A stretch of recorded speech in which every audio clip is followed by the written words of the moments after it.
Good morning बच्चों। हमारा chapter प्राचीन भारतीय शिक्षा में वैदिक शिक्षा, इसको आगे कंटिन्यू करेंगे बच्चों। आज हम करेंगे इसका पॉइंट 8, सर्व सुलभ तथा निःशुल्क शिक्षा की व्यवस्था। प्राचीन काल में बच्चों जो शिक्षा थी वो सबके लिए सुरक्षित थी और सबको सुलभता मिल जाती थी।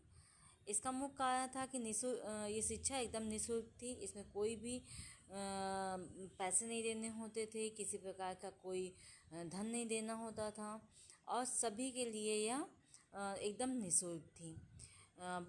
बालक आर्थिक कारणों की वजह से शिक्षा प्राप्त से वंचित नहीं रह सकता था। यदि किसी के पास पैसे नहीं हैं तो भी वह वंचित नहीं रहता था, उसको भी शिक्षा मिलती थी। वैदिक काल में शिक्षा शुल्क नहीं था। इसके स्थान पर गुरु दक्षिणा का प्रचलन था। बच्चों, गुरु दक्षिणा में कोई निर्धारित शुल्क नहीं था, न ही उसको किसी प्रकार का धन देना होता था। वह संपन्न छात्र भले ही धन, भूमि, पशु, अन्न भंडार कुछ भी दे सकते थे, वह गुरु दक्षिणा के रूप में अपने गुरु को देते थे। परंतु शंकराचार्य ने अपने गुरु को मात्र लौंग दे करके अपनी गुरु दक्षिणा दिया और उन्होंने सहजता से स्वीकार किया और उससे वो संतुष्ट भी रहे। गुरु दक्षिणा का एक रूप आपने पढ़ा होगा। शिष्य एकलव्य द्वारा गुरु द्रोणाचार्य को उसने अपने अंगूठा काट करके दाहिना अंगूठा काट करके गुरु दक्षिणा के रूप में दिया था।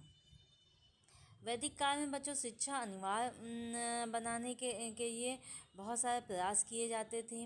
इसमें वेद मित्र ने अपने शब्दों में कहा, मनु कथन है कि राज्य और समाज में 5 से 8 वर्ष की आयु के पश्चात बालक या बालिकाओं के लिए शिक्षा को अनिवार्य बना देना चाहिए और जो व्यक्ति अपने बच्चों को इस आयु के उपरांत घर पर रखें उनको दंड दिया जाना चाहिए। कहने का तात्पर्य बच्चों यह है कि उस समय इतनी अनिवार्य करने का प्रचलन किया गया कि 5 से 8 वर्ष का यदि किसी का बच्चा है तो उसको वो अपने शिक्षा के लिए ज़रूर भेजें, नहीं तो उनको दंड भी दिया जा सकता था।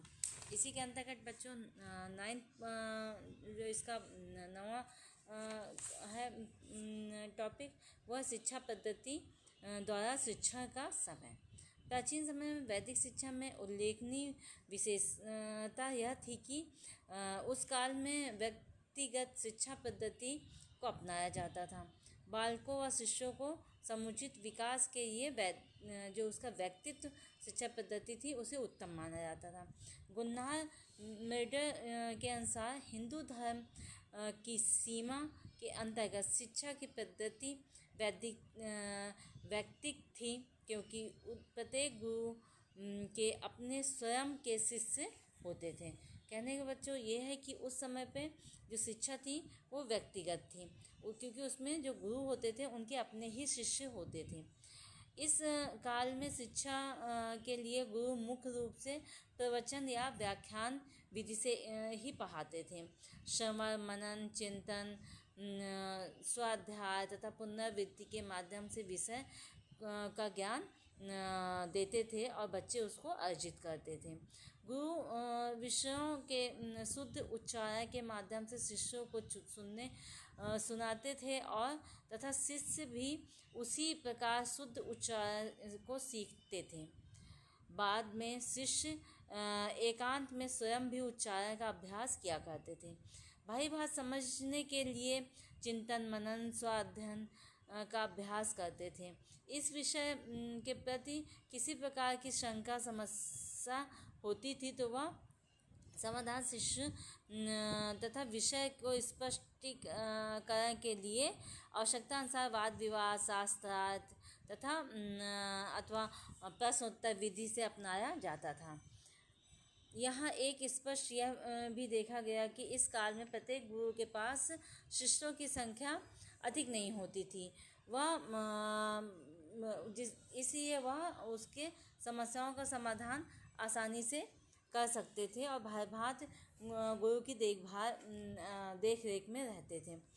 डॉक्टर अल्टेकर के अनुसार प्राचीन भारत में कक्षाएं समाधान साधारणतः छोटी होती थी। उनमें 15 से 20 छात्र से अधिक नहीं होते थे।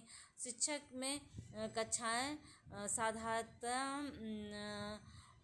साधारणतः छोटी होती थी, जिससे कि प्रत्येक छात्र के प्रति व्यक्तिगत ध्यान दिया जा सकना संभव था। प्राचीन काल में शिक्षा प्रणाली विशेषताओं का उल्लेख करते हुए शिक्षा के समय का उल्लेख करना आवश्यक है। प्राचीन शिक्षा प्रणाली के विषय में इस तथ्य को समुचित जानकारी उपलब्ध नहीं है।